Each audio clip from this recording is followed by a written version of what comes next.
I don't remember anything. Atlanta was a great and confusing day. This rookie has handled the pressure of an impossible situation like a veteran. We had a photo finish here last race. We're getting ready for another one, folks. I'm here with Kevin Harvick, and we're going to do a little bit of a NASCAR rewind. Now we're entering into your final full-time season as a NASCAR Cup driver, and this kicked things off for you. I mean, Right. What a way to start your career. 25-year-old Kevin Harvick has grown up in a hurry in the past month. He started this season driving a Busch car for Richard Childress. When we lost Dale Earnhardt, he got promoted to the Winston Cup Series. The car color may be white, the number changed, but there's no masking the desire and growing maturity of the late Dale Earnhardt's replacement, young Kevin Harvick.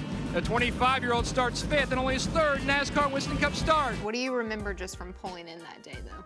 I don't remember anything. Anything? I okay. remember, the only things I remember about this race were the fans hanging on the backstretch, coming to the white flag.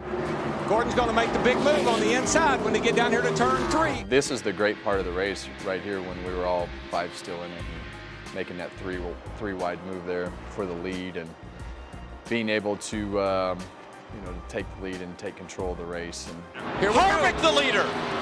Harvick eased it into 3 to get a good run off 4, and it got him the lead. Does it feel like it was 20-plus years ago? it feels like multiple lifetimes ago. The best way for me to remember everything is to go back and watch it, because for me, I don't remember a lot of the things from that day because there were so many things going on. Obviously, it was a great day and getting your first win, but there were a lot of things that weren't so great that go along with the stories. I mean, you didn't have any idea how big the moment was while you were in it, because it was just, you just didn't understand, or I didn't understand. Slow car's going to be in the way. Just like a year ago, he's going to get him, though. He's going to get him. Gordon got loose. It's Harvick. Harvick by inches. Harvick by inches. Harvick by inches. I don't know that any of the guys on the team really knew whether to cheer and scream.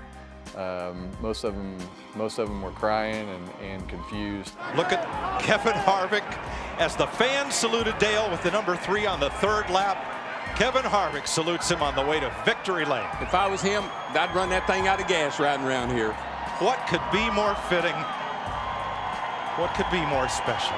The thing that sticks out after the race was how loud the fans were. It's still to this day the loudest that I've ever heard the fans' reaction. Folks, people around this racetrack are all in tears. I mean, they're just